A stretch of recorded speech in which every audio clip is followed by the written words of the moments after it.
22 years. 19 specialists.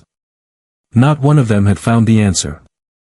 Vivienne Ashcroft ran a media empire worth more than most countries' treasuries, and she had done it from a wheelchair for longer than some of her employees had been alive. The world had grown so used to that fact that no one questioned it anymore. No one asked why. No one looked twice. No one, that is, except the man who had no business being in that building at all. He was not a doctor. Not anymore. He was a single father in a gray courier jacket, pushing a hand truck through the door of her corner office, delivering a package that didn't matter. He looked at Vivienne for 11 seconds. Then he said the one thing that 22 years and 19 specialists had never said. And from that moment, nothing stayed the same. The fog hadn't lifted all morning, and Marcus Hale did not own a decent coat. He kept meaning to buy one. He kept not buying one. The detail belonged to a longer list of small things he had stopped maintaining after Elena died, the kind of list a person accumulates when survival replaces living, and the margin for anything extra simply disappears. He pulled his van into the loading dock of the Ashcroft Media Tower at 8:10 in the morning, cut the engine, and sat for 4 seconds longer than necessary. Just 4 seconds. Then he climbed out. The cargo was unremarkable. A sealed crate of archival transcription equipment and a replacement monitor arm, routed through a facilities vendor to the executive floor. Marcus loaded it onto his hand truck, checked the manifest, and wheeled through the service entrance. The building was cold in the particular way expensive buildings are cold, as if the temperature itself were a statement of consequence. He rode the freight elevator to the 40th floor. His boots were clean but not new. His jacket was pressed the way a man presses a jacket when he irons it at 5:45 in the morning before waking a 6-year-old girl who refuses to put on socks without an argument. The small disciplines. The ones nobody notices but that hold a life together the way mortar holds stone. The woman who met him at the elevator was in her 50s, composed in the particular way people become composed after years of managing someone important. Her name was Renata. She led him down a corridor of gray stone and glass without offering conversation, and Marcus followed without requiring it. He had been in rooms like this before. He remembered the specific weight of silence in places where large decisions got made, a silence that pressed lightly on the chest. He recognized it the way a man recognizes a hospital smell even blocks from any hospital, through a memory that lives in the body rather than the mind. Vivienne Ashcroft did not look up when he entered. She sat behind a wide dark desk stacked with layout proofs, her pen moving across a margin note with the focus velocity of someone for whom interruption simply wasn't a category of experience. The wheelchair was brushed steel, custom framed, positioned with the precision of a piece of furniture rather than a medical device. She wore a charcoal suit, sleeves rolled, and the reading glasses pushed halfway down her nose gave her the look of someone who had already decided what everything meant before you opened your mouth. Marcus set the crate down. He pulled out his scanner and waited for the confirmation prompt. While the device processed, his eyes moved, not deliberately, not with professional intent. They moved the way eyes move when a person has spent 7 years training himself to observe, a reflex that doesn't switch off just because the license sanctioning it sits folded in a drawer. He saw the angle of her left hip against the cushion. He saw her right foot flat on the rest, her left drawn back a half inch. He saw the way her right wrist tensed when a draft from the vent lifted a proof sheet 2 millimeters. He saw the small involuntary flex along her left forearm, barely visible, almost nothing. The kind of movement that shows up in exactly 0 cases of structural paralysis, and in nearly every case of something else entirely. 11 seconds. Then, low, almost to himself, the words arrived before he chose them. Your left hand isn't resting. It's holding something back. Vivienne looked up for the first time. The silence that followed wasn't hostile, it was the silence of someone who has heard something so precisely unexpected that the ordinary machinery for responding simply fails to engage. Her pen stopped. She looked at him, not at his jacket, not at his scanner, not at the crate. At him. Marcus held her gaze for 1 second, then looked back at the screen. The confirmation had appeared. He pressed accept, tore off the receipt, set it on the corner of her desk. "Have a good morning," he said, and was in the elevator before either of them had fully processed it. He didn't think about it on the drive back to the depot. He thought about Nora's mismatched socks, and the deposit for her school trip due Friday, and the numbers that never quite lined up in his head. He thought about the envelope on the kitchen counter he'd been not opening for 13 days. He picked Nora up at 3:15, and she ran to him with her backpack swinging, sneaker laces trailing, with the unguarded velocity of a child who has never once doubted someone will be waiting at the gate. She told him about the drawing she'd made in art, a woman in a chair with big silver wheels, flying, because the teacher said people in wheelchairs could do anything, and Nora had spent the whole afternoon deciding that was probably true but also probably still hard, and that it was important to hold both at once. Marcus looked at the drawing. The woman had dark hair and a red coat and was smiling in the careful way children draw smiles when they're trying to be kind. He said nothing. He folded it and set it on the back seat. Vivienne told no one what the delivery man had said. Not Renata, not her attorney, not Gerald Cross when he called at noon about the board calendar. She continued through her day with the practiced efficiency she'd built over 2 decades into something resembling armor. But efficiency requires full attention, and hers was no longer fully available. That evening, alone, she studied her left hand for a long time. She hadn't looked at it that way, not studying, not watching, in years. The doctors had always done the looking. She had learned to be looked at rather than to look. After 4 minutes of stillness, she thought she felt, imagined, maybe, the faintest pull along her forearm. She told herself it was nothing. She called Renata at 9:40. "The courier from this morning. I need his name and his file." By 11, a document sat open on her screen. Marcus Aaron Hale, 34. Prior occupation, attending physician, neurology, St. Auden's Medical Center. License lapsed, renewal pending, current year. Research background, 7 years, functional neurological disorder, conversion spectrum motor presentations. Co-author on the Hale-Prentice study, published and subsequently contested in 2020. Current employment, courier, Redline Logistics, 14 months. Vivienne read it twice. Then she sat back and looked at the ceiling for a long time. "Why is he driving a van?" she said, to no one. She arranged a second delivery for Thursday, office equipment, fabricated in the notes as an urgent replacement. Renata placed the order without comment. Before ending the call, Vivienne added one instruction: bring him in directly, and don't tell Gerald first. Marcus knew it wasn't a real delivery before the doors opened. The corridor was the same. The cold was the same. But Renata was waiting at the elevator instead of the office door, wearing the carefully neutral expression of someone carrying out instructions she'd decided weren't hers to question. Vivienne had turned her chair to face the entrance, hands folded in her lap with the deliberate stillness of someone who'd rehearsed the posture.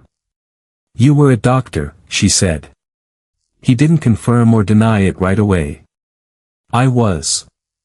You looked at me for 11 seconds and said something none of 19 physicians ever managed. I'm not practicing. I know. I read your file last night. I'm not asking you to practice," she said. "I'm asking what you saw."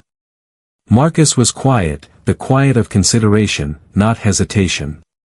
The kind a person takes when deciding whether the truth will cost more than it gives. "Functional neurological disorder," he said finally. "Your nervous system isn't broken. It's blocked. There's a difference. Structural damage doesn't produce the pattern you were showing on Monday. The pathway's there. Your brain is suppressing the signal." Vivienne didn't speak. "It's more common than multiple sclerosis," he went on. "It's almost never diagnosed correctly, because most physicians stop looking for physical causes and never think to look for the other kind." "And what caused mine?" "Not entirely a question. I don't know. But you do." The silence that followed had edges. "I'd like you to leave," she said. He picked up his scanner, left the receipt on the desk, walked to the door. He paused there without turning. "The treatment doesn't require me," he said. "It requires you to say something out loud you've never been allowed to say." Then he was gone. She was 16. A lake house in October, the water still warm enough to dare. She'd been the one to suggest the swim past the buoy line. She'd been the one who said the current wasn't that strong, that they were both good enough. Her best friend's name was Whitney Marsh, and Whitney had followed her without hesitation, because Whitney always followed her without hesitation, which was the nature of their friendship and the particular cruelty of that kind of loyalty. Whitney did not come back to the dock. Vivienne had not said her name in the way that matters in many years. She had said it in medical contexts: traumatic event at 16, witnessed fatality, close personal relationship. She had said it as data. She had never said it as love. Gerald Cross had been a fixture in her professional life since she was 21, when she inherited Ashcroft Media following her mother's death and found herself holding an empire she hadn't yet learned to run. He'd appeared at exactly the right moment, as certain men do, with competence and calm and a kind of organized care that a grieving young woman in a wheelchair had found genuinely indispensable. He'd built the medical advisory board. He'd coordinated every referral, sat in on every consultation, been present for every quiet disappointment when a new protocol produced nothing. For 22 years, Vivienne had called this loyalty. She had not, until now, considered a different word for it. The records arrived from Renata in 4 folders. Vivienne spent an evening going through them with the same precision she applied to quarterly reports, and what she found arranged itself into a pattern, the way patterns do once you know the shape you're looking for. 3 separate points where documented improvement was followed within 2 weeks by a change of specialist or a revision of protocol. Subtle redirections. 1 margin note, not Gerald's handwriting, an assistant's. GC requested review before next session. GC. Gerald Cross. She locked the folders in her drawer. The call from Redline came on a Friday. Marcus's supervisor used the word suspension in the flat tone people use for bad news that isn't their own. A complaint had come in, inappropriate contact with a residential executive, pending review.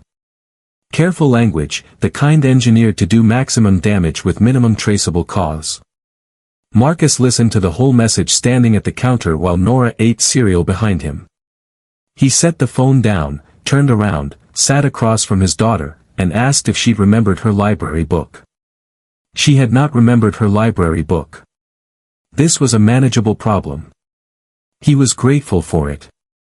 Renata told Vivienne about the suspension on Monday morning, in the same breath as the legal summary and the board calendar. Vivienne stopped her there. Asked who'd filed the complaint. The name on the form was false, a shell entity tied to a private consulting firm Gerald had retained 3 years prior. She said nothing for a moment. "Get me the original personnel file from Redline. And clear my 11 o'clock. Gerald arrived at 11:20, unscheduled. He wore his concern the way he wore his suits, tailored, seamless. He spoke with quiet care about professional boundaries, about the legal exposure of informal contact with an unlicensed practitioner. He said the word protect 3 times. He said her name 4 times. He did not once ask how she was feeling. Vivienne looked at him, not with 20 years of practice deference, but with the eyes of someone who has read the same document twice and understood it both times. "Thank you, Gerald," she said. "I'll take it under advisement." He left satisfied. He shouldn't have been. It was a Tuesday when Nora arrived at Ashcroft Media by accident, which is to say the accident was entirely predictable to anyone who knew her. Marcus had brought her along to sign a clearance form for the personnel dispute, and she'd waited approximately 3 minutes before deciding waiting wasn't currently something she was interested in.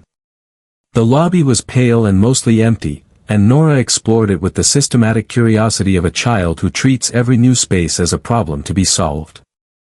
She found the side corridor. She found the propped open service elevator. She found, when the doors opened on the 3rd floor, a woman in a steel wheelchair waiting to board. They looked at each other. Nora didn't produce the mixture of pity and discomfort adults usually managed in that moment. She looked at Vivienne with the open, unlearned attention of someone who hasn't yet figured out how to pretend she doesn't see what she sees. "Do you want to stand up?" Nora asked. Vivienne opened her mouth, closed it. "Everybody wants to," she said finally, quietly. Nora considered this. "My dad wants to do lots of things he can't do yet. But he says you have to start by remembering why you wanted to." She thought a moment longer.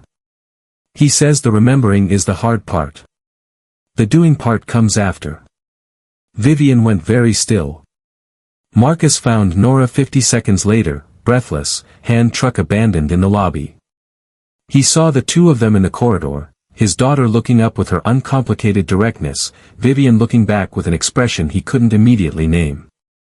Not the controlled surface he'd seen before. Something older. "I'm sorry," he said, reaching for Nora's hand.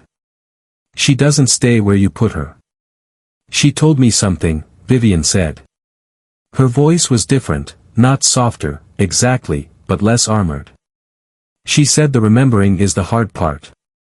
"She gets that from me," Marcus said. "Though she explains it better." Vivienne looked at him for a long moment. "I need you not to give up," she said. "I know what Gerald did. I know why. And I'm not ready to stop. I'm not practicing. I know. Come back Wednesday." "Not here. Renato will send you an address. Bring nothing. Just come."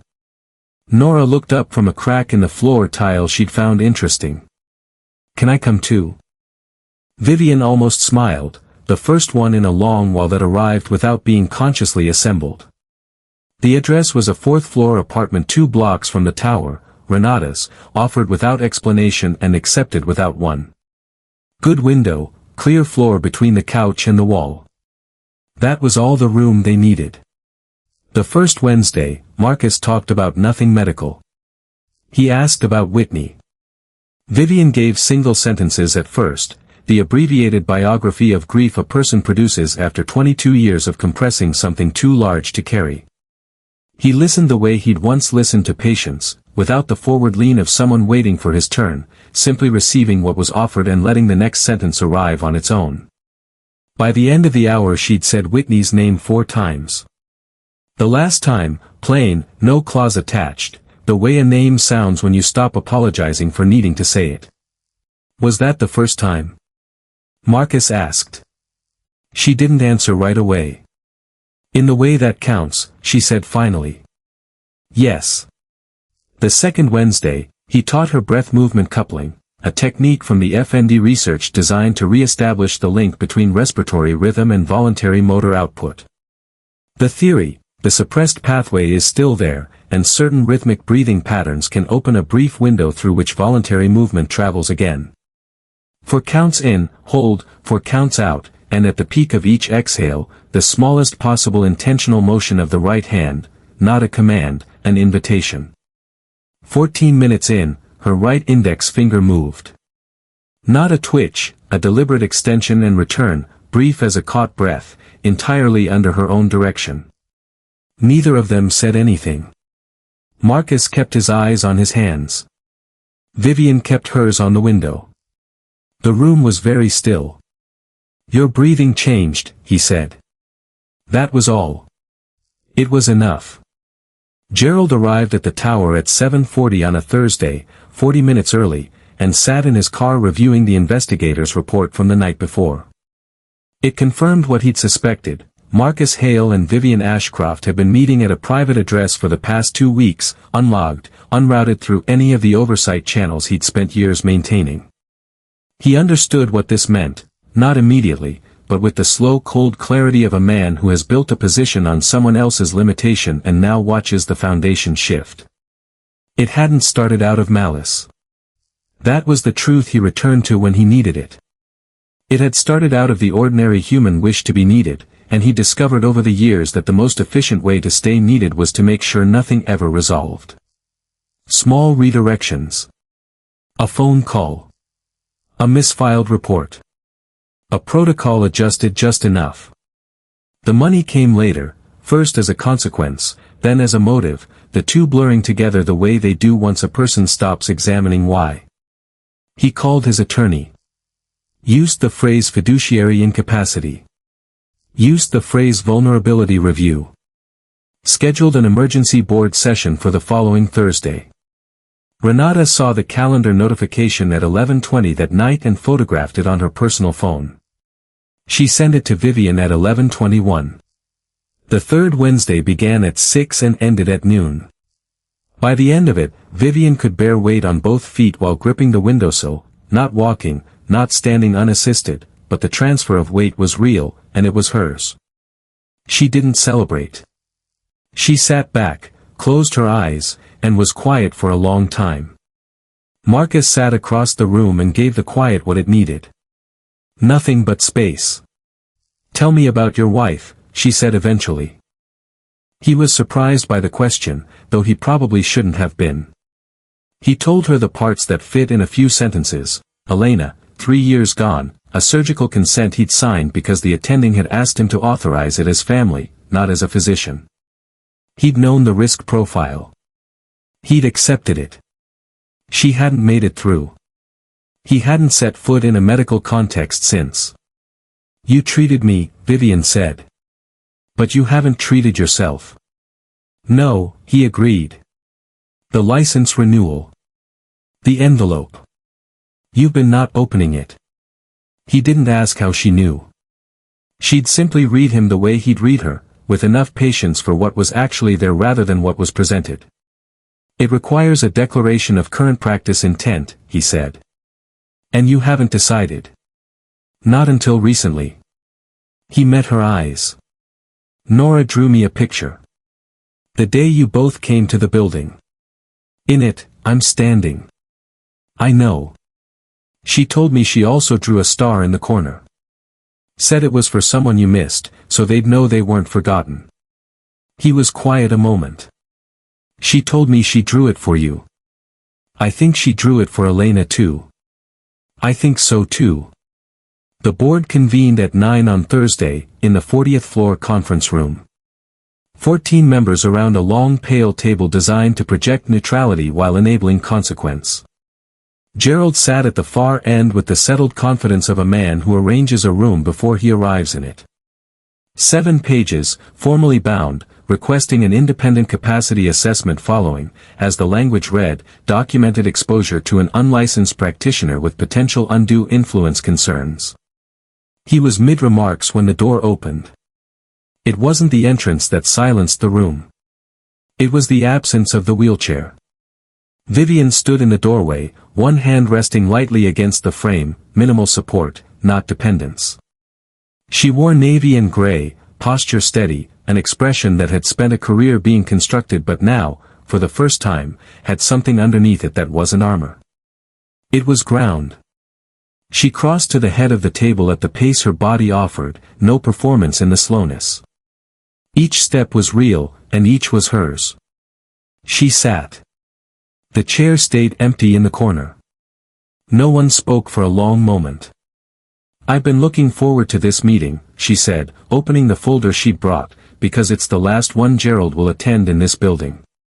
His composure held, though something shifted in his jaw. "Vivienne, I understand this is an emotional." She slid a stack of documents to the center of the table. Original medical records. Acquired directly from the archive, without routing through the advisory office. A second set beside it. The version submitted to this board's health committee over 15 years. 3 material discrepancies. Marked. A third document, at the edge. The Hale Prentice Study, 2020. Peer-reviewed. Demonstrates a recovery rate above 60% for accurately diagnosed FND, with appropriate intervention. Gerald coordinated a contested review that delayed acceptance in 2 journals for 11 months. During that time, none of my physicians were shown it. Gerald stood. "You are not in a state to." Renata, by the door, tapped a key on her laptop. The screen at the end of the room lit with a chain of internal transfers, time-stamped, formatted. 19 years of consulting fees from a pharmaceutical management firm whose revenue model depended on long-term neurological treatment protocols. $2.1 million, routed through a private advisory arrangement. Gerald Cross's signature on every authorization. The room went very quiet. His voice, when it came, was low and careful. This is a fabricated attack from someone whose judgment has clearly been. I'm standing, Gerald. She said it simply, without force. Just the fact of it. For the first time in 22 years, I'm standing.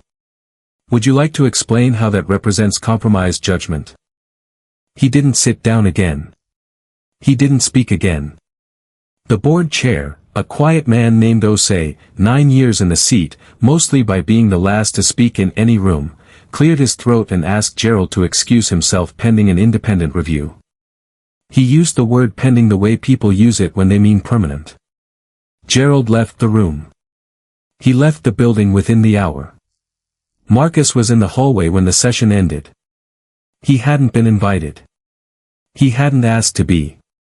He'd dropped Nora at school at 7:50, watched her run through the gate with her backpack swinging, then driven across the city and sat down on a chair in the corridor, because it was the only thing available to him, and it was enough. Vivienne crossed the corridor toward him without the chair. Her pace was measured, each step landing with something new in it, not proof, just the quiet ordinary weight of a person moving through the world on her own terms. He stood. She stopped a few feet away. I'm sorry about the suspension, she said. It's resolved. I know. I resolved it. He almost smiled. There's something I want to ask you, she said. Why did you stop? Really? He'd answered a version of this question before, but not the real one, and they both knew it. He looked at the floor, then at her. Because I could do everything the training required, he said, and it still wasn't enough. And if it wasn't enough for Elena, I wasn't sure I had the right to keep asking it of anyone else. Vivienne was quiet. Then you looked at me for 11 seconds and said the one thing no one else had said in 22 years. That's not someone who stopped knowing how to help. That's someone who stopped believing he had permission. He didn't answer right away. He looked at her the way he had that first morning, not clinical, not social, something older than both. The way one person looks at another after they've seen each other at the bottom of something and survived it. You healed me, she said. You haven't healed yourself. You've said that before. I'll keep saying it until you open the envelope. He looked down the corridor, where the fog outside had finally begun to lift. 3 months later, on a bright morning in early winter, Marcus sat at the kitchen table with coffee and a folder. Inside, a completed license renewal, signed, dated, intent declared, active practice, neurological rehabilitation, FND specialty. He'd filled it out slowly over a week, the way a person does something they've been afraid of for a long time, carefully, in installments, with patience for himself. His phone buzzed. Vivienne's name. 3 sentences. Asterisk I walked to the lake this morning. First time since I was 16. Thank you, asterisk. He read it twice. Then he picked up a pen, signed the envelope flap, pressed it closed, and set it in the outgoing mail tray by the door. Nora came into the kitchen in her pajamas, dragging her blanket, and studied the envelope with the expression she used for deciding whether something mattered. Is that a good thing in there, Daddy? Yes, he said. A good thing. She climbed onto the chair across from him and accepted the juice he slid over. She looked at him a moment with the uncomplicated directness that had always been her particular gift. Is Miss Vivienne coming for dinner this week? He looked at the envelope, then at his daughter, then at the small bright rectangle of window above the sink, where the morning was arriving without ceremony, ordinary, and sufficient. I'll ask her, he said. Nora nodded, satisfied, and drank her juice. He sat there another minute in the ordinary Tuesday light, and felt not happiness exactly, not yet, but its accurate precursor, the sense that the door was no longer locked, that whatever waited on the other side wasn't what he'd been afraid of. The envelope would be in the outgoing mail within the hour. 22 years hadn't been a mystery. It had been a story that needed the right person to listen long enough to hear it. Marcus Hale had listened, not because of the credentials, not the protocol, but because he had the one instrument that, in the cases that matter most, is sometimes the only one that works, the capacity to stay in a room with someone's truth without flinching. He had walked in with a hand truck and a crate and 11 seconds of attention. She had stood up and walked out of a room that had held her for 22 years. Neither of them had done it alone. That was the part that mattered. That was the part that would still be true tomorrow.